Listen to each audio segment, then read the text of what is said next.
लेकिन मैं आपके चैनल के माध्यम से तिवारी भैया अनुरोध करता है उन नेपाल भाइयों से, नेपालियों से, कि आप अपने प्रधानमंत्री को बोलिए कि इस तरह का भाषा का इस्तेमाल नहीं करे, वरना हम बांसुरी बजाने वाले भी हैं और सुदर्शन चक्र उठाने वाले भी हैं।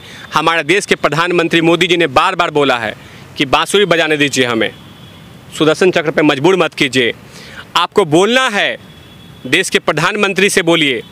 आपको प्रॉब्लम है भारत से तो पेज बाय पेज बोलिए, लेकिन ये सस्ता अफीम, सस्ता गांजा, सस्ता नशा करके इस तरह का बयान मत दीजिए, क्योंकि लाखों करोड़ों लोग भगवान श्री राम के फॉलोअर्स हैं।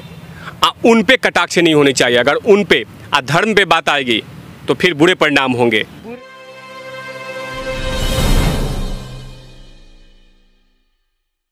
जो नेपाल में हमारे भारत के व्यापारी हैं, वो लोग नेपाल को मजबूत करते हैं, आर्थिक को मजबूत करते हैं, और उसके बाद इस तरह की हरकतें, इस तरह के मजाक, इस तरह का स्टेटमेंट, और वो भी हमारे मर्यादा पुरुषोत्तम श्री राम के बारे में। आप किसी के बारे में बोलिए, मुझे कोई ज़रूरत नहीं है, लेकिन आप हमारे धर्म पे क्यों कटाक्ष कर रहे हैं कि वो यहाँ के नहीं थे। चलिए, मैं भी ये मान लेता हूँ कि आप तो वामपंथी हैं, कम्युनिस्ट हैं, लेकिन ये तो अच्छी बात है कि कम्युनिस्ट होकर भगवान को आप एक्सेप्ट कर रहे हैं, स्वीकार कर रहे हैं कि भगवान श्री राम हैं, वो चाहे नेपाल के हैं चाहे भारत में हैं, ये आप मान लिए कि भगवान श्री राम हैं। लेकिन इस तरह के बयान देने से पॉलिटिकल राजनीति जो संबंध है उसमें कटाक्ष होती है। और सुनिए, मैं इनको आपके चैनल के माध्यम से एक मैसेज देना चाहूँगा कि देश के प्रधानमंत्री मोदी से सीख लेते ना, थोड़ा सा भी, 10 मिनट भी सीख लेते कि कैसे दोस्त को, पड़ोसी देश को कैसे हैंडल करना है, वो देश के प्रधानमंत्री मोदी से सीख लेते ना, तो इस तरह का दिन देखना नहीं पड़ता। मैं तो आपको बता दूं पत्रकार महोदय कि इन पे बहुत सारे आरोप लगे हैं ओली पे कि गलत संबंधों में, महिला के साथ संबंध, दारू पीना, अय्याशी करना, इन पे बहुत सारे आरोप हैं। और इन्हीं के पूर्व प्रधानमंत्री, मैं नाम नहीं लेना चाहूँगा, गूगल पे आप सर्च करेंगे तो यू विल गेट इन्फॉर्मेशन कि ऐसे इन्फॉर्मेशन इनके लिए है। नेपाल के पीएम सिर्फ ये नहीं समझे कि मैं हूँ तो नेपाल है, जी नहीं, नेपाल के लोग हैं तो नेपाल है। सर, जिस तरह से भारतीय मीडिया को नेपाल के अंदर बंद कर दिया गया, बैन कर दिया गया, पहली बार ऐसा हुआ है, क्योंकि नेपाल के अंदर अधिकतर जो टीवी चैनल्स हैं वो इंडियंस हैं, इंडिया के हैं, और भारतीय मीडिया को बैन कर दिया गया। कैसे देखते हैं इस मामले को? मैं पत्रकार महोदय, मैं बार बार आपको यही बोलूँगा कि ये मिस्टर ओली नहीं चला रहे हैं, ये चीन की बोली, यही तो है केपी शर्मा ओली, चीन की बोली है। ये चीन डिसाइड करने लगा है। और आपने तो ये भी देखा होगा पत्रकार महोदय कि आपको तो पता है कि चीन ने कुछ गांवों पे कब्जा कर रखा है। अब इनकी गांवों पे कब्जा होने के बाद इनकी मानसिक रूप पे कब्जा करना शुरू कर दिया है, एक चीनी राजदूत के कारण। चीनी राजदूत बार बार इनसे मिलती है। और यहाँ देखिए, बड़ा आसान है, वहाँ पे एक गेस्चर होता है कि आप किसके थ्रू मिलेंगे। एक चीन की एम्बेसडर आसानी तरीके से मिल लेती है प्रधानमंत्री ओली से, यानी कि कोई एक बैरिगेटिंग नहीं है, कोई एक राजनीतिक गेस्चर नहीं है कि आपको किससे कब मिलना है, कोई नहीं है, वो डिसाइड करने लगी है। देखिए, ये गर्मी बोल रही है चीन की, लेकिन नेपाल के लोगों को नहीं पता, नेपाल के पीएम को नहीं पता है कि अगर भारत के साथ संबंध खराब होते हैं तो कहीं ना कहीं उसका परिणाम नेपाल को भुगतना होगा, भारत को नहीं।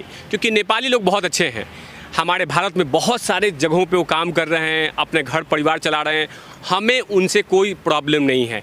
लेकिन मैं आपके चैनल के माध्यम से तिवारी भैया अनुरोध करता है उन नेपाल भाइयों से, नेपालियों से, कि आप अपने प्रधानमंत्री को बोलिए कि इस तरह का भाषा का इस्तेमाल नहीं करे, वरना हम बांसुरी बजाने वाले भी हैं और सुदर्शन चक्र उठाने वाले भी हैं। हमारे देश के प्रधानमंत्री मोदी जी ने बार बार बोला है कि बांसुरी बजाने दीजिए, हमें सुदर्शन चक्र पे मजबूर मत कीजिए। आपको बोलना है, देश के प्रधानमंत्री से बोलिए। आपको प्रॉब्लम है भारत से तो पेज बाय पेज बोलिए, लेकिन ये सस्ता अफीम, सस्ता गांजा, सस्ता नशा करके इस तरह का बयान मत दीजिए, क्योंकि लाखों करोड़ों लोग भगवान श्री राम के फॉलोअर्स हैं। उन पे कटाक्ष नहीं होनी चाहिए। अगर उन पे अधर्म पे बात आएगी तो फिर बुरे परिणाम होंगे। सर एक सवाल और आ रहा है, पहली बार नेपाल ने ऐसा किया है कि भारतीय सीमा पर अपने सुरक्षा बलों को तैनात किया है। पहली बार ऐसा हुआ, पहली बार। चाहे आप नेपाल बॉर्डर की बात कर ले, बिहार वाले की, या अरुणाचल प्रदेश वाले बॉर्डर की बात कर ले, हर जगह उसने अपनी सेना को तैनात कर दिया है। कैसे देखते हैं? नेपाल पूरी तरह से भारत के बगावत के लिए तैयार खड़ा है, इधर भारत दोस्ती का हाथ बढ़ा रहा है। देखिए, भारत के प्रधानमंत्री जो मोदी जी हैं वो बहुत ही प्रकांड और प्रतिष्ठित और बहुत इंटेलिजेंट प्रधानमंत्री हैं, इसमें नो डाउट। वो देखिए मैं क्या बोला कि प्रधानमंत्री मोदी जी बांसुरी बजाने के लिए बोलते हैं और सुदर्शन चक्र उठाने के लिए भी, लेकिन अगर संबंध सब कुछ ठीक चल रहा है तो हमें कोई दिक्कत नहीं है। और सवाल ये है कि भारतीय बहुत सारे बिजनेस जो है वो नेपाल के लोग उसमें काम करते हैं, नेपाल के लोग इस भारत देश में रहते हैं, क्यों संबंधों को करवाहट कर रहे हैं? ये आपको देखना होगा कि कहीं ना कहीं चीन नेपाल में दस्तक दे चुका है। अब मैं आपके चैनल के माध्यम से, इस देश में 10 लाख नेपाली रहते हैं, इस देश में 10 लाख नेपाली रहते हैं। मैं उन तमाम लोगों से बोलता हूं कि ना तिवारी भैया को, ना भारत सरकार को, ना भारतीयों से आपको कोई प्रॉब्लम है, क्योंकि आप बहुत ईमानदार हैं। नो डाउट बहुत सारे नेपाली लोग अरबों खरबों की संपत्तियों को रक्षा कर रहे हैं, बहुत सारे बिजनेस दे रहे हैं, उनका कंट्रीब्यूशन है इस देश में। लेकिन आपके बयान से, उनके प्रधानमंत्री के बयान से हमारे संबंधों में करवाहट आ रही है, जिसका परिणाम हमें नहीं होने वाला। वी हैव अ ह्यूज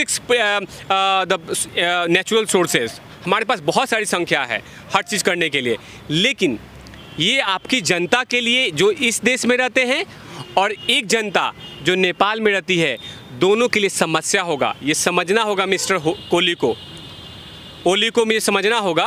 नाम ही इतना कॉम्प्लिकेटेड है, कभी मैं ओली बोल रहा हूँ, कभी कोली बोल रहा हूँ।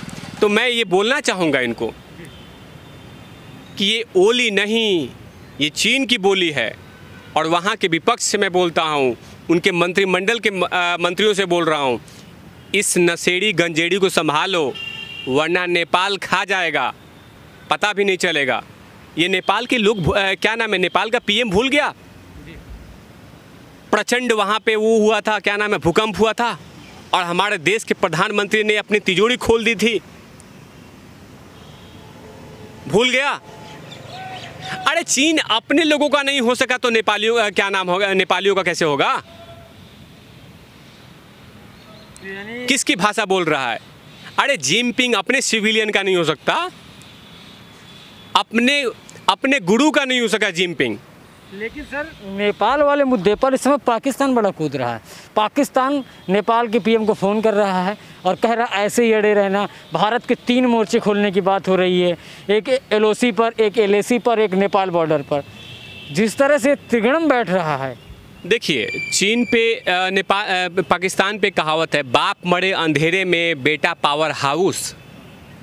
खुद मर रहा है अंधेरे में, सपोर्ट कर रहा है नेपाल को। माने नेपाल अगर पाकिस्तान मिल भी जाए तो भारत का क्या कर लेगा? और हमारे क्या संबंध है पाकिस्तान के साथ, क्या है नेपाल के साथ? क्या अगर मान लीजिए कनेक्शन कट भी जाए तो क्या होगा? 7 करोड़ 10 करोड़ हैं आप लोग, मैं उस पर बात नहीं कर रहा हूँ। अब पाकिस्तान इसलिए खुश हो रहा है, पाकिस्तान के प्रधानमंत्री इमरान खान इसलिए खुश हो रहे हैं कि उन्होंने सस्ता अफीम भेजा था ओली को, जिसका असर हो रहा है। बोल रहा है कि असर हो रहा है तो अब वही असर दिखाई दे रहा है, वही चीज़ दिखाई दे रहा है। आप बताइए कि क्या कमी क्या है? अगर मान लीजिए पाकिस्तान के प्रधानमंत्री जो हैं इमरान खान, वो उसको क्यों हेल्प कर रहे हैं? यानी कि आप तो डूब रहे हैं, लेकिन जो डूब रहा है उसको भी आप सपोर्ट कर रहे हैं कि तू भी डूब। देखिए, ये मैं आपको बता दूं कि चीन से जितना भी वायरस चल रहा है, दवाई जो चल रही है, चीन की बोली जो चल रही है, आज पाकिस्तान को इतना दम कहाँ से आ गया कि जो भारत के लिए बोल दे और चीन पाकिस्तान नेपाल के लिए बोल दे। सवाल है कि नेपाल को और चीन पाकिस्तान को ये पता है कि जो इन्वेस्टमेंट है चीन का, उससे इनका दुकान चल रहा है पाकिस्तान का और थोड़े दिन के बाद चलेगा नेपाल का। लेकिन मैं आपको बता दूं, करोड़ों लोग हैं जो भारतीयों पे निर्भर करते हैं और लाखों लोग ऐसे भी हैं जो हमारे पैसों पे यहाँ पे अपना घर परिवार चला रहे हैं। ये समझना होगा उन नेपालियों को, और नेपालियों को ये समझना होगा कि आपके प्रधानमंत्री का एक एक बयान हमारे पारिवारिक संबंधों को, हमारे राजनीतिक संबंधों को और जो देश की संबंधी है उस पे कटाक्ष कर रहा है, कड़वाहट पैदा कर रहा है, जिससे कहीं ना कहीं इसका नुकसान कोहली को नहीं होगा। क्योंकि जिस स्टेज पे हैं, या तो रिटायरमेंट, एक तो पैर कब्र में है, एक केले के छिलके पे तो चले जाएंगे, कोई फ़ायदा नहीं होगा, लेकिन नुकसान उन सिविलियन को होगा जो वहाँ पे रहते हैं और इस देश में रहते हैं। तो उन लोगों से निवेदन है कि इसको हटाइए, नहीं तो ये नेपाल को खा जाएगा।